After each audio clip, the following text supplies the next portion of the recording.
Hello, hello, my friends. AmyR here with Prairie Paper and Ink. Welcome back to my face and my card making space. And a card making video using the Simon Says Stamp March 2026 card kit. I had a ton of requests for this one. As of filming this intro, it is still in stock. By the time the video goes up, it might not be. However, pretty much everything I used will be available, just not in the kit. This one was crazy popular, and there was also several other elements released at the same time. There was a sentiment set, coordinating wafer dies, etc. I'll have links to all the things in the description box below, like I always do. I'm not going to do an unboxing in this video, mostly because the second it got here, I was like, it got here, I ripped it open because, yeah, the demand was high. I was excited, all the things. And there's plenty of unboxings out there, so we're skipping it this time. But made a couple cards, had some fun, pulled in a couple other elements. Everything will be listed and linked in the description box below. My links are affiliate links. That just means that if you click on one of my links and end up placing an order, I get a little kickback from that at no extra cost to you. That is what helps pay the bills, keeps my lights on, keeps my heaters running, enables me to keep bringing out content. That's enough chatter. Let's get into making these cards. So the main focus of these cards is this Watercolor Bouquet stamp set. This is what comes in the kit. It's available separately, and there's also a coordinating die set available separately, which I do use to cut everything out. And I've got some distressed watercolor paper, and then I have these positively saturated ink cubes. This assortment comes in the kit, tons of colors available. I stuck with these just because, you know, convenience. Let's be honest, convenience. So I've done this many, many times. This was one of the first techniques I think I learned when I first started card making like a million years ago. And back then it was red rubber on cling foam stamps with wood blocks, and you would ink them up and then you would rock the edges of the stamp in another color, mist it with water, or you'd huff on it, you know, so that your breath would kind of re-moisten, and then you would stamp.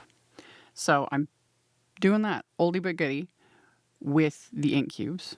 So just, I was inking up this large sort of rose image with the lighter shade, which was rhubarb, and then using the rose, which was a lot darker of a shade, and pressing that sort of around the edges.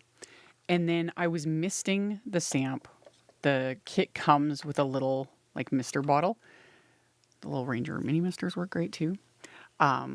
And in the beginning here, I was just like laying my cloth out just so I'm not getting water everywhere. But then I do all the misting like off camera because I just hold my stamp in the air and give it 2 or 3 spritz of water. And especially with this technique, I have to remind myself, this is where those little tiny misting bottles actually come in really handy, because they produce a pretty fine mist versus like my distress spray bottle, etc. And yeah, any water reactive ink will work with this, as well as like distress watercolor pencils. You can do this with those and get multiple colors. It's fun. And you can also, and I showed it here at the beginning, was I would stamp it, like I'd ink it up, mist it with water, stamp it, and then without adding more ink or water or anything, I would stamp it a second time to get, you know, a second generation. And I was doing that for a bit, and then I was like, I prefer the full saturation of color, so I'm not going to bother wasting my time stamping everything a second time when I just wasn't feeling it. It always depends. And you never know, depending on the product you're using, whether it's like these inks or distress inks, watercolor pencils, whatever, test it out and see what you prefer, because sometimes the second generation is actually better. It literally just depends. It depends on like the paper you're using, the product you're using, whatever.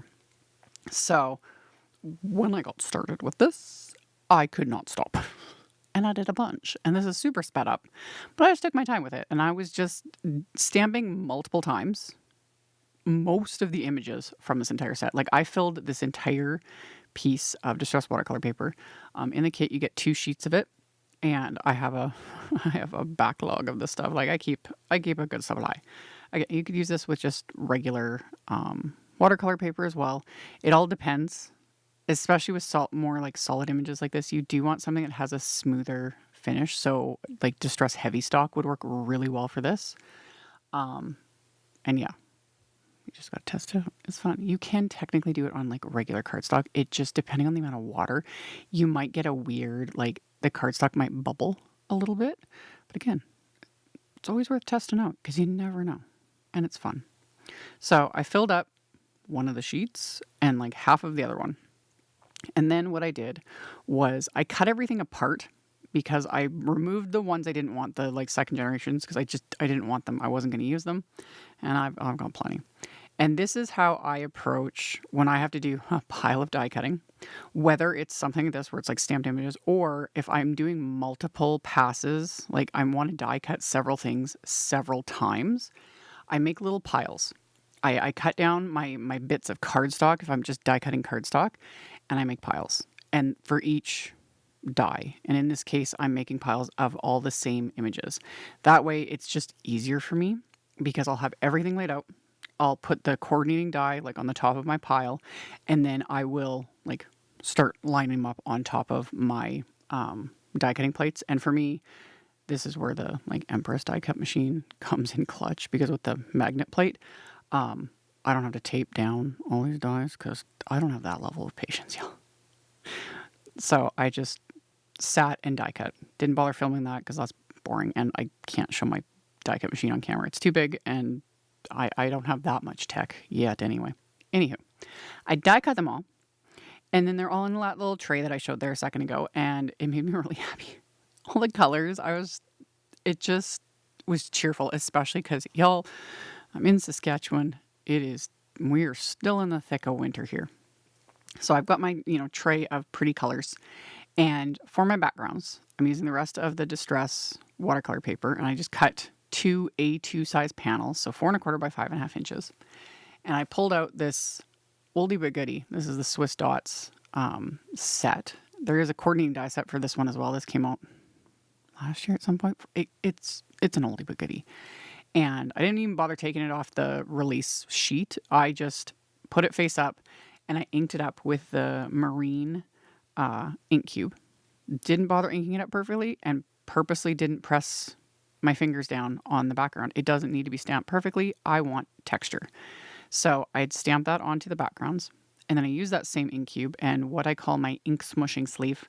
This is a little stamp storage sleeve. I buy them in bulk from Simon's Stamp. They sell them in packs of like 50, and I use it for storage, the sleeves. But this one is my ink smushing sleeve. You can do the typical ink smushing on like a craft sheet, smush your ink pad, spray water, press your cardstock. That works great too. It just depends on my mood, really. And this was convenient. So I just smush my ink pad to my little ink smushing sleeve, and then misted it with my little water mister, and then pressed it into the background. And the beauty of doing something like this, it does give you a lot more control, and you can see where you're applying the ink. Either way is fine, because y'all, we don't need a ton of control when it comes to card making. I get it. Trust me. I get it. But sometimes, y'all, we gotta let go. Let go. Let the ink do what it wants to do. Have fun with it. Try not to overthink it too much. Ink smushing is another, I'm not sure. This one I learned a lot later. Much, much later in my card making career. And one of my favorite things to do. Because it's different every single time. These 2 backgrounds I did, exact same color, same stamped background, same steps. They both look completely different because just the way the ink decides to do its thing. So I did a couple layers of this to add just that texture, and then set those aside to dry. And these tags also come in the kit, also available separately. Same with this twine. You get a little sample of it in the kit, the roll of this twine, which I have. Lifetime supply. Not even exaggerating at all. a roll of this twine is, I think it's like 400 yards or some insane amount. Like, I will be shocked if I ever use up this roll in my lifetime. It's so handy. So I wrapped it around the tags, reverse tweezers for the win always, and tied it in a bow and did the same thing to the second tag. And then I'm going to tear the bottoms of the tags just because I can. Why not? You don't end up really seeing it once I add everything else, but it's fun. These doilies also come in the kit. They're also available separately. I may have some on order because I don't know why. I like doilies. I like them, and it's a fun way to add like little extra texture bits, layering up all the things. So yeah, you get like 5 in the kit, and I was just like, I that's not enough for me. Like, I need more. I need more of these. So I cut them in half, and then that way I'm able to kind of stagger it this way rather than using 2 per card front, because again, my order isn't here yet. So I only have 3 left after these cards. So yeah. Anyway, I had cut the doilies in half, staggered them like I did, and then adhered those tags with Simon's Big Mama foam tape. And then for this assembly, with all of my little florally watercolory die cuts, I off camera sat and fiddled. It took me a bit to come up with an arrangement. I don't move this quickly on camera. I don't, come up with ideas super fast. You always got to remember that you're seeing the edited down version. Just it is, I film what I'm doing, and then life happens, interruptions, chaos, spills, more chaos, indecision, overthinking. I could go on and on and on. But if I could, whip together a couple cards in the actual span of time one of these videos is, I'd get so much more done. I would get so much more done. But I figured out my little floral arrangement. And then I had glued everything down on the first card. And then you can kind of see it there off to the side. And I'm just following that on the second one. Just keeping it simple, because I started really overthinking it. And I was like, I need to have like 2 completely unique cards. I will be a failure at this job. Anyway. I did my little arrangement. And I also had to keep telling myself, I was like, I don't need to use every single die cut either on both these cards. Like, I have plenty. I could do at least a couple more, and I will later on. I also staggered these die cuts. I was using a combination of the regular foam squares that came in the kit, liquid glue, and cut up little bits of the Big Mama foam tape, which is super, super thin. So then you also get those various levels of dimension. And then I would also just edit my die cuts, snipping off bits so I could tuck in parts here and there, things like that. So once everything was adhered, I put these into my splat box, and then I'm using the Positively Perfect splatter medium.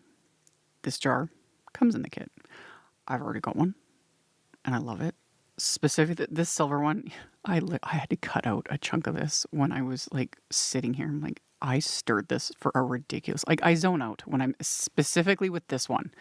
I do the same thing with the other ones, but with the silver, I will sit here and stir. It was minutes.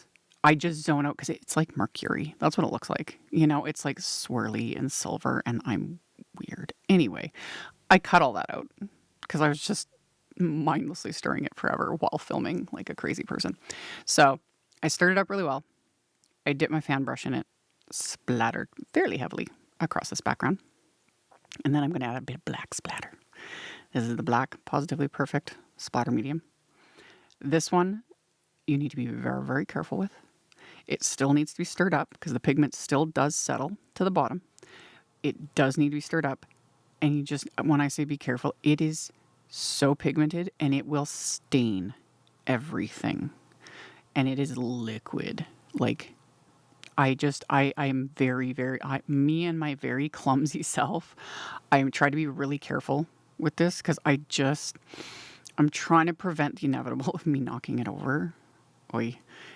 So anyway, dipped my brush in there and did a good amount of the black splatter. I love the texture it adds, And like I always say, splatter, if you're not into it, that's totally okay.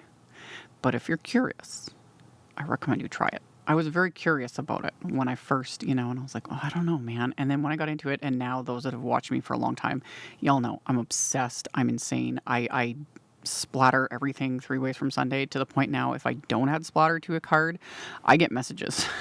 People are like, are you feeling okay? So anyway, I set those panels aside to dry, cleaned off my brush, put the lid on that jar, sealed it up. My card bases are Simon's Surf. That's the color I use. A Surf cardstock. They're top folding A2 note cards, 4 1/4 by 5.5 inches. I put Post-it tape right where the score line is so I don't stamp past it. And then I'm inking up that Swiss Dots background again with that same marine ink. And again, not pressing like evenly. I don't need an even perfect impression. Like missing little bits, it just gives it a little bit more visual interest. So that was stamped on the insides. And then in the kit, you get 1 sheet each of the new Easy Strips XL Basics. You get 1 in black, which is what I'm showing, and then 1 with white, like on white with black printing. And this was part of like the companion products that were released with this kit. There's 3 different die sets with these new XL Easy Strips. So I also am going to just outright assume that there will be more down the road, like more pre-printed ones, stamps, etc. that will coordinate. And convenience is always wonderful. So I used the Easy Strips, is it rounded rectangles? I don't have them listed right now. I will have them, as you're watching this, it will already be there. There's actually 4, I think, then. Because there's rectangles, slanted rectangles, banners, and then there'll be rounded rectangles. So that's what I used. Adhered the ones on the inside with just liquid glue. And then on my card fronts, I popped these 2 on with the little foam squares. And once these were adhered, that was it. I decided not to add any other bling, anything, because I piled a lot onto these. And again, I've got a little tray full of florally, watercolory, fun little die cuts. And these colors just make me happy. So 2 cards so far. There will be more. And like I said, not sure as of this moment if the kit is still available. However, all these other things are. It'll all be linked below. And I will be back very soon with another card making video. I appreciate you all hanging out with me for this one. And for thumbs upping and commenting, it does help a ton. And I will see you all very soon in the next one. Bye, everybody. Thank you so much to my amazing Patreon supporters. For anyone that might be interested in joining my Patreon community and supporting me, the link to my Patreon is in the description box below the video. For everyone else, as always, thank you all so much for taking the time to watch my videos, for thumbs upping, commenting, subscribe if you haven't, I'd love to have you. And here's a couple other videos for you to check out in case you missed them. Bye!